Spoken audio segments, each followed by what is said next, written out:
Hello everyone. सो प्यारे भैया कैसे हैं सब। सो प्यारे भैया हमने किया है चैप्टर नंबर 4 को start, that is factorisation and algebraic manipulation, और उसकी एक्सरसाइज 4.3 हम कर रहे हैं। और आज की इस वीडियो में मेनली हम करेंगे क्वेश्चन नंबर 1 को, क्योंकि हम कर रहे हैं प्यारे भैया fast and furious preparation. So बने रहिए हमारे साथ। So let's start. Find HCF by factorisation method. ये क्वेश्चन नंबर 1 की स्टेटमेंट है, उसके 6 पार्ट्स हैं। आज उनको बारी बारी देख लेते हैं कि एचसीएफ को किस तरीके से फाइंड करते हैं। तो 21x² y है और दूसरी वैल्यू है 35xy की स्क्वायर। ठीक है, तो सोल्यूशन लिख दिया। सोल्यूशन के बाद मैंने एज यूजुअल क्वेश्चन को रिपीट लिख दिया, क्योंकि ये गुड प्रैक्टिस है कि जब भी आपने क्वेश्चन लिखना है सॉल्यूशन लिखो, उसके बाद एक बार क्वेश्चन को दोबारा लिखो। ठीक है, अब इसको सॉल्व करते हैं। तो पहली वैल्यू मेरे पास है 21x² यानी 21x²। तो इसको मैं इस तरीके से भी लिख सकता हूं। हाँ भाई लिख सकता हूं, मैं बता भी देता हूं। 21 है तो 3 को मैं 7 के साथ मल्टीप्लाई करूं तो 3 7 से 21 नहीं होता है। और x² है तो एक x ये आ गया, एक x ये आ गया, और ये y है तो एक ये y ये इधर आ गया। ठीक है, तो इस तरीके से इसको मैं लिख सकता हूं। अब 35 है, 35xy की 2 है। ठीक है, तो इस तरीके इसको भी मैं इस तरीके से लिख सकता हूं। हाँ भी लिख सकता हूं। क्यों लिख सकता हूं जरा देखिएगा।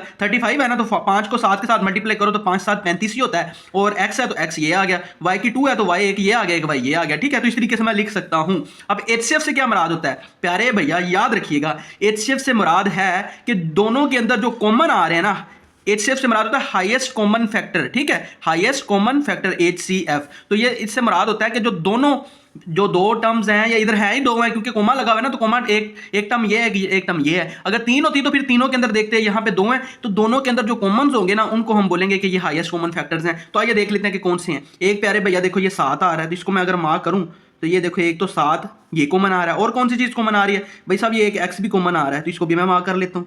ये x भी कॉमन आ रहा है। उसके बाद भाई साहब ये एक y भी कॉमन आ रहा है।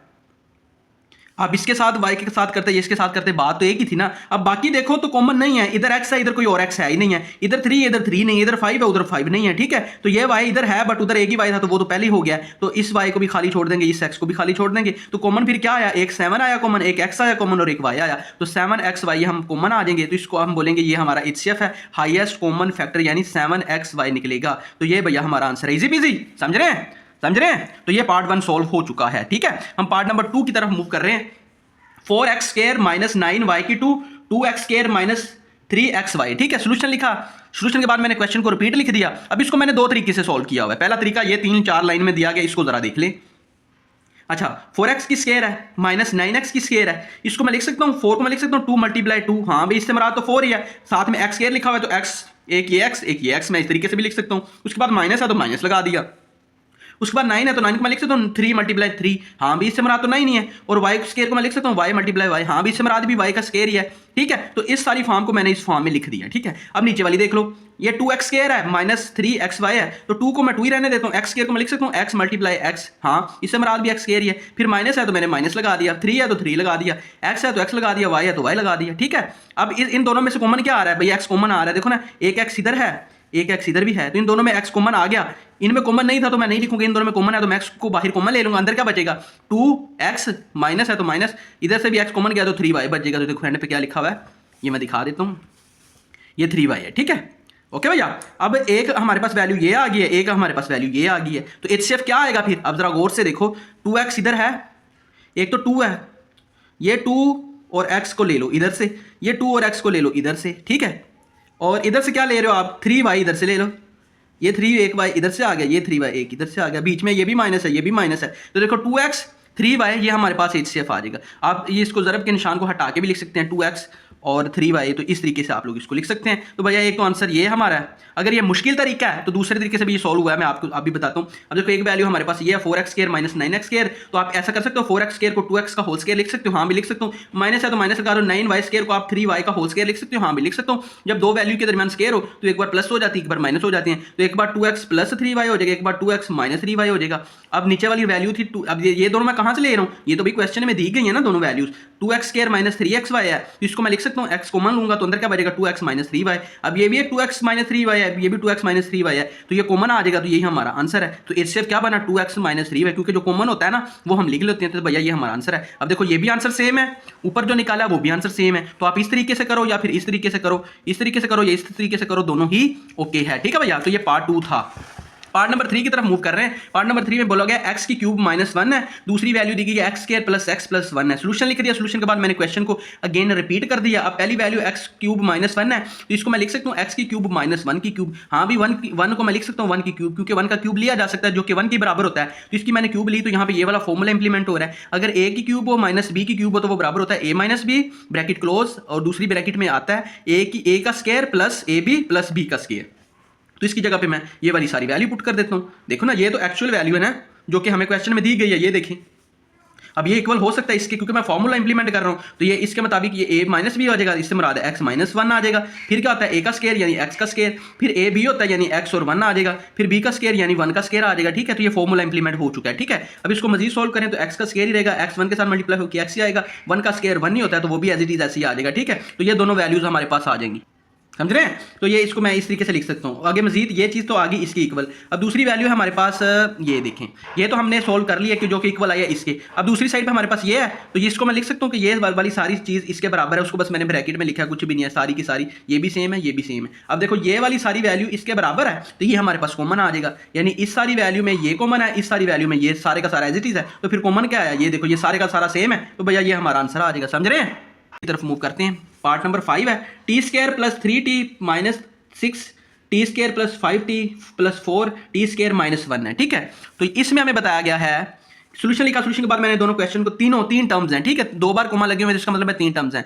तो उन तीनों को मैंने बारी बारी लिख लिया। अब पहले वाली मैं सोल्व कर रहा हूँ, ये वाली। ठीक है, तो इसको मैं लिख सकता हूँ टी स्क्वायर, अब 3t के तो मैंने ऐसे टुकड़े कर दिए कि उनको प्लस माइनस करने से 3t है, उनको मल्टीप्लाई करने से 4 है। ठीक है, तो वो बना 4t माइनस टी, इनको प्लस माइनस करो तो देखो 3t आता है और मल्टीप्लाई करो तो 4 भी आता है। ठीक है, अब इन दोनों में से कॉमन ले लो, पहली दोनों में से, और इन दोनों में से कॉमन क्या आ रहा है, टी आ रहा है, यहां तक देखते हैं ना, यहां तक तो टी कॉमन आ गया, तो अंदर क्या बचा, एक टी, ये प्लस है तो प्लस 4 है तो 4, इधर से कोई कॉमन नहीं आ रहा तो माइनस लगाओ साइन, और कॉमन ना आ रहा हो तो 1 ले लो, और वैल्यूज एज इट इज आ जाएंगी, टी आ जाएगा, 4 आ जाएगा, लेकिन अंदर का साइन चेंज हो जाएगा। अब एक बार जो ब्रैकेट के अंदर है उनको लिख लो, एक बार ब्रैकेट के बाहर वाली टी प्लस 4 लिख लो, और टी माइनस 1 एक बार बाहर वाली लिख लो, तो ये एक साइड का हमारे पास आंसर आ गया। अब ये दूसरी वैल्यू दी गई है बुक में, ये देखो, अब इसको हम सोल्व करने लगे, ये बराबर है टी स्क्वायर के, वो 5t के मैंने 2 टुकड़े बना दिए, 4t प्लस 1t, ये तो 5t होता है तो ये भी 5t है, और साथ में 4 लगा दिया। अब इन दोनों में से कॉमन ले लो, आखिरी दोनों में से कॉमन ले लो, इन दोनों में से कॉमन लिया t, तो t प्लस 4 बच गया, t इधर से प्लस है तो प्लस 4 है तो 4t तो बाहर चला गया। अब इधर से कुछ कॉमन नहीं है तो प्लस 1 का कॉमन ले लो, t प्लस 4 ऐसी चीज़ है। अब ब्रैकेट के अंदर वाली दोनों सेम है, एक बार उसको लिख लो, और t प्लस 1 एक जो ब्रैकेट के बाहर एक बार उसको लिख लो, तो ये हमारे पास इसका आंसर आ गया। अब जो t ये वाला इसको हम निकालने जा रहे हैं, तो आइए इसको भी देख लेते हैं। इसको निकाला तो मेरे पास आया टी का स्क्वायर माइनस 1 का स्क्वायर भी लिया जा सकता है, तो दोनों वैल्यूज के दरमियान स्क्वायर हो और दरमियान में माइनस हो तो एक बार प्लस हो जाती है, एक बार माइनस हो जाती है, तो ये भी आ गया। अब तीनों में कॉमन क्या है, जरा गौर से देखो, तीनों में कॉमन तो कुछ भी नहीं है, तो ये भी करेक्शन है। जरा गौर से देखो, जब हमने इसको निकाला तो आंसर आया टी माइनस 1 और टी प्लस 4, इसको निकाला है तो टी प्लस 1 और टी प्लस 4, इसको निकाला तो t प्लस 1 t माइनस 1, तो तीनों में कोई भी ऐसा कॉमन नहीं है। इसमें t माइनस 1 है, इसमें भी t माइनस 1 है, इसमें नहीं है। इसमें t प्लस 4 है, इसमें t प्लस 4 है, बट इसमें नहीं है। इससे मुराद है कि तीनों में कोई कॉमन नहीं है, तो इसका कोई HCF मेरी नज़र में नहीं है। तो ये करेक्शन है, ये सवाल में करेक्शन है, गलत हुआ है। ठीक है, इसको करेक्ट होने वाला है, कुछ ना कुछ इसमें मिस्टेक है, बट क्योंकि हमें बुक में दिया ही इस तरीके से गया है, तो हम क्या करेंगे, फिर इसको इसी तरीके से सॉल्व करेंगे। पार्ट नंबर 6 की तरफ हम मूव कर रहे हैं। पार्ट नंबर 6 बोलता है x square plus 15x plus 56 है, दूसरी वैल्यू है x square plus 5x minus 24, और लास्ट वैल्यू है एक्स स्क्वायर प्लस 8x। ठीक है, इन तीनों को सोल्व किया, सोल्यूशन लिखा, सोल्यूशन के बाद मैंने क्वेश्चन को रिपीट कर दिया। अब पहले वैल्यू है x square plus 15x plus 56, अब इसको मैं क्या करूंगा, सोल्व करूंगा तो एक्स स्क्वायर एज इट आ जाएगा, 15x के मैंने 2 टुकड़े कर दिए, एक 7x और एक 8x, और मैंने ये आपको पता होना चाहिए किस तरीके से किए हैं। इनको प्लस माइनस करने से 15 ही आए, देखो 7 और 8 15 ही होते हैं, और मल्टीप्लाई करने से ये आए, तो 7 को 8 से मल्टीप्लाई करो तो 56 भी आता है, तो इसलिए मैंने ये वाले 2 फैक्टर्स बनाए हैं। ठीक है, अब इन दोनों में से कॉमन ले लो, इन दोनों में से कॉमन ले लो, इन दोनों में से कॉमन लिया x तो पीछे बचेगा x प्लस 7, ये x तो बाहर आ गया, इधर से क्या कॉमन आएगा, इधर से 8 कॉमन आ जाएगा, तो 8 बाहर चला गया, पीछे x बचा, और 8 को 7 से मल्टीप्लाई करो तो 56 होता है। अब ब्रैकेट के अंदर वाली सेम है, एक बार उसको लिख लो, और जो ब्रैकेट के बाहर है एक बार उसको लिख लो, x प्लस 8 एक बार उसको लिख लो, तो भैया ये एक साइड का आंसर, इसका आंसर हमारे पास ये आ चुका है। ठीक है, अभी हमने इसका निकालना है। ठीक है, अब इसका निकालने के लिए ये देखो, ये मैंने वैल्यू लिखी, अब मैंने 5 के 2 टुकड़े बना दिए, 8x माइनस 3x। अब मैंने यही क्यों बनाया है भाई, 8x में से 3x निकालोगे तो 5x निकल रहा है भाई, बन रहा है। ठीक है, बट मैंने यही क्यों बनाया, इसलिए क्योंकि इन दोनों को मल्टीप्लाई करके देखो क्या आता है, 8 3 24 होता है, तो 24 भी आना चाहिए, तो इसलिए मैंने ये दोनों बनाए। अगर मैं चाहता तो 2 और और 3 के बनाता तो वो भी 5x होते, बट उनको 2 और 3 को मल्टीप्लाई करो तो वो तो 6 होता है, 24 नहीं आता। तो 8 को 3 से मल्टीप्लाई करो तो 24 होता है, इसलिए ये बनाने पड़ रहे हैं। अब पहले वाली दोनों, इन दोनों में से कॉमन ले लो, इन दोनों में से कॉमन ले लो, ठीक है। तो पहले दोनों में से कॉमन लिया x, तो पीछे बचा x + 8। इन दोनों में से कॉमन लिया -3, तो x - 8 बचे, क्योंकि 3 8 24 ही होता है, और क्योंकि बाहर माइनस है तो अंदर का साइन ये माइनस प्लस में चेंज हो जाएगा। तो x प्लस, अब देखो ये दो अंदर वाले सेम है, इनको एक बार लिख लो। अब x - 3 जो ब्रैकेट के बाहर एक बार उसको लिख लो। तो ये आंसर किसका आ गया, ये आंसर इसका आ गया। तो तीसरी वैल्यू क्या दी गई है हमें, तीसरी वैल्यू हमें ये दी गई है। अब इसको भी सोल्व कर लेते हैं। x² + 8x है, तो x कॉमन आ जाएगा, पीछे का बचेगा x + 8। अब देखो जरा गौर से देखो, x + 8 इधर भी है, x + इधर भी है, और इसको जब मालूम किया तो x + 8 इधर भी है, तो तीनों में ये कॉमन है। यानी जिसको मैं अब मार्क कर रहा हूँ, ये देखो जरा, ये इधर भी है, ये इसकी वैल्यू मालूम की तो इधर भी था, और इसकी वैल्यू मालूम की तो ये इधर भी था। तो ये तीनों में कॉमन था, तो यही हमारा HCF आ जाएगा। HCF से मराद ये हाईएस्ट कॉमन फैक्टर, तीनों के अंदर जो कॉमन है, तो भैया ये हमारा आंसर आ जाएगा। तो भैया ये थे इसके पार्ट्स क्वेश्चन नंबर 1 के एक्सरसाइज 4.3 चैप्टर था 4 अलजेब्रिक मैनिपुलेशन एंड फैक्टराइजेशन, ठीक है। तो अगर वीडियो अच्छी लगी तो वीडियो को लाइक कर दे, चैनल को दे subscribe and share with your friends.